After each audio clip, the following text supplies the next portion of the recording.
शेतकऱ्यांनी नेमकी पेरणी कधी करावी? पंजाबराव डक यांनी दिला महत्त्वाचा सल्ला. सविस्तर माहिती जाणून घ्या या व्हिडिओमध्ये. तर शेतकरी मित्रांनो, राज्यात काल मान्सून दाखल झाला आहे.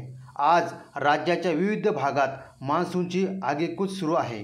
त्यामुळं अनेक भागात जोरदार पाऊस कोसळताना दिसत आहे. दरम्यान राज्यात मान्सूनपूर्व पावसानं देखील जोरदार हजेरी लावली आहे. त्यामुळं शेतकऱ्यांना मोठा दिलासा मिळाला आहे. जमिनीत पुरेशी ओल देखील गेली आहे. त्यामुळं वापसा आल्यावर शेतकऱ्यांनी पेरणी करावी असा सल्ला पंजाबराव डक यांनी दिला आहे. राज्यातील अनेक भागात मान्सूनपूर्व पाऊस झाल्यामुळं पिकाचं नुकसान झालं आहे. जिथे जास्त पाऊस झाला त्या ठिकाणच्या शेतकऱ्यांना थांबावं लागेल. जोपर्यंत वापसा येत नाही तोपर्यंत पेरणी करता येणार नाही, अशी माहिती कृषी विभागानं तसेच पंजाबराव डक यांनी दिली आहे. जिथे जास्त पाऊस झाला आहे तिथे वापसा आल्यावर पेरणी करावी असा सल्ला कृषी विभागाने आणि पंजाबराव डक यांनी दिलेला आहे.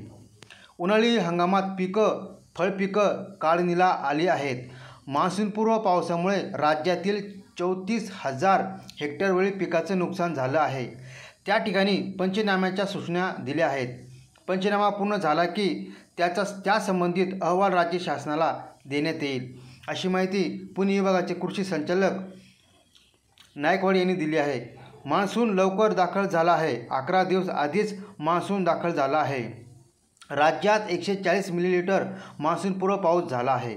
त्यामुळं वापसा होईपर्यंत शेतकऱ्यांनी थांबावं असा सल्ला कृषी विभागाने तसेच पंजाबराव डक यांनी दिलेला आहे. राज्यातील विविध भागात आता मान्सून दाखल होण्यास सुरुवात झाली आहे. सोमवार सकाळपासून मुंबईसह कोकण किनारपट्टी आणि मध्य महाराष्ट्रात काही ठिकाणी पावसाची जोरदार बॅटिंग सुरू आहे. अरबी समुद्र खवळला असून सकाळी समुद्राला भरती आल्याने मोठमोठ्या लाटा उसळत आहेत.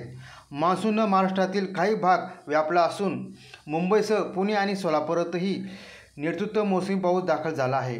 पुढील 3 दिवसात महाराष्ट्रातील आणखी काही भाग मान्सून व्यापणार असल्याची माहिती भारतीय हवामान विभागाने दिली आहे.